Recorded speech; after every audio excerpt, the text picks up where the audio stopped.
Закир Наик мазхаб карманбайт дейт экен деп уккун эле ушул чынбы дейт. Эми Алла өзү билет балдар. Бирөөдү кармалат айта албайбыз биз. Аны өзүнөн сураш керек. Бирок Закир Наиктин динге кылган салымы өтө көп.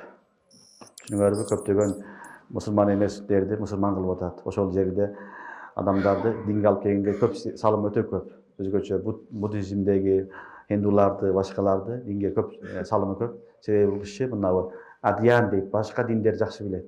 Христиандарды, еврейлерди, буддизмдердин диндерин жакшы билип, ошолордун өздөрү менен далилдеп, ошолорго каршы шариаттагы өкүмдөрдү айтып, ошол менен көптөгөн адамдарга салымын кошуп, көптөгөн адамдарды мусулман кылып атат. Алла кабыл кылсын. Анын мазхабы кандай экенин мен билбейт экенмин. Аны өзүнөн сурап алгыла, мейлиби?